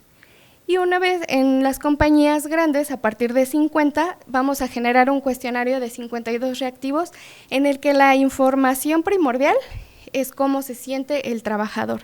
Desafortunadamente, no les puedo decir otra cosa más que al leer el cuestionario es bastante subjetivo, nos permite una muestra y esta muestra, bueno, entre más grande la tengamos, más vamos a poderla controlar. Y bueno, nos estamos preparando en esta materia por si requieren el apoyo, porque es muy importante, algunos de ustedes son mis clientes, y a pesar de que ya tengan sus carpetas y sus controles, no deben de olvidar que también por ley, ustedes ya deben de tener una nómina interna por cumplimiento de 15A. En este sentido, también tienen que tener su propia política, su propia norma y sus propios procedimientos.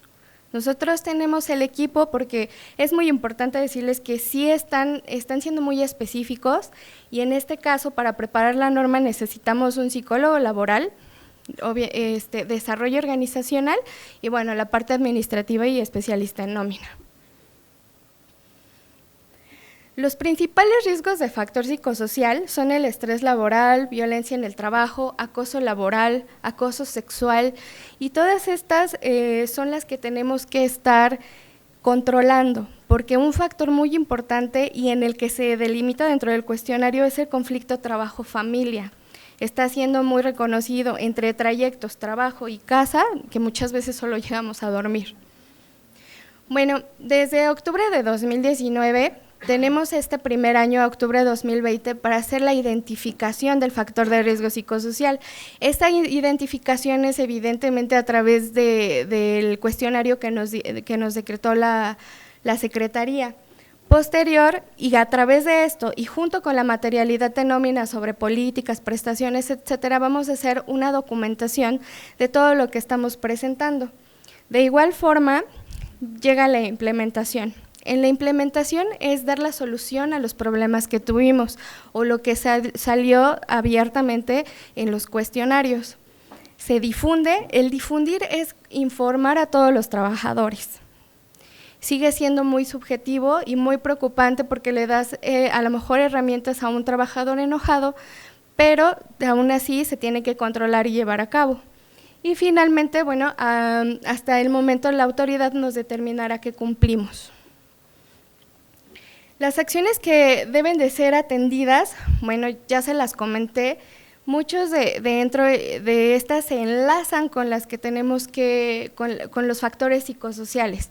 Aquí, bueno, por no mencionarle la carga de trabajo, tratar de controlar y nivelar todo esto, es por decir, cuando ustedes otorgan capacitación, la pueden registrar, tendrán documentación.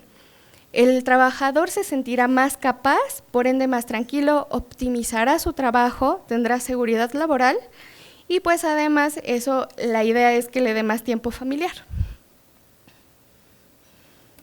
Finalmente, bueno, la CNDH es, aunque no la mencioné en un inicio, es la única autoridad que está reconocida que nos puede informar cómo tratar a una persona. Aquí no estoy hablando de un trabajador, pero sí nos dice claramente cómo tratar a una persona.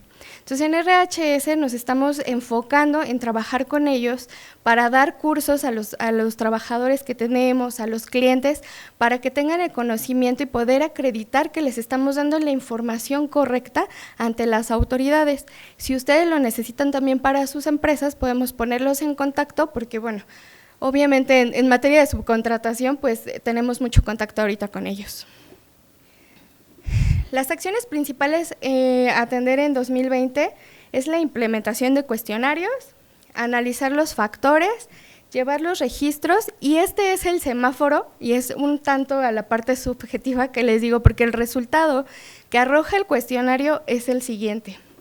Cuando tenemos un resultado de medio a nulo, entonces únicamente tendremos que difundir nuestras políticas y todo el trabajo que estamos haciendo para tener esta comunicación.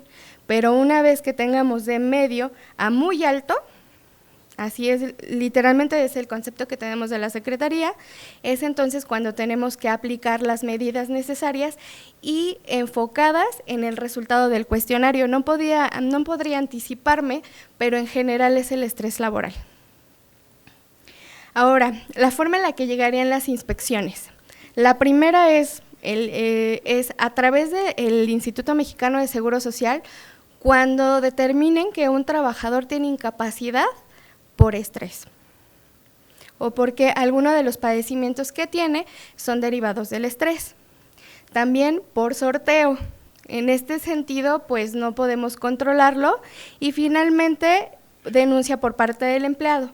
Cuando es una denuncia, tenemos que tener mucho cuidado, tratar de controlarlo dentro de nuestra compañía, medios de difusión en donde se comuniquen directamente con la gente de desarrollo organizacional, con nosotros, como la atención que les damos a través de subcontratación personal para que se sientan seguros, que es una parte de lo que nosotros estamos viendo, y tratar de controlarlo ahí para que no llegue a estos términos. Entonces, considerando que nos dicen que al final del día es un modo de tener un entorno laboral saludable, pues también se presenta la parte de las multas, que van desde 21,720 pesos hasta 434,400 pesos. En este sentido, bueno, los invitamos a cumplir, podemos ayudarlos, tenemos el equipo, sobre todo la parte del psicólogo laboral, desarrollo organizacional. Yo sé que a lo mejor ustedes no están especializados o enfocados en esto, pero deben de recordarlo, no lo necesitan para su propia empresa porque va por cada lugar de trabajo y los podemos ayudar. Les agradecemos su presencia, perdón que nos extendimos un poquito más de lo previsto y bueno, pues muchísimas gracias, que tengan buena noche y pues les invitamos una copita de vino y buenas noches otra vez.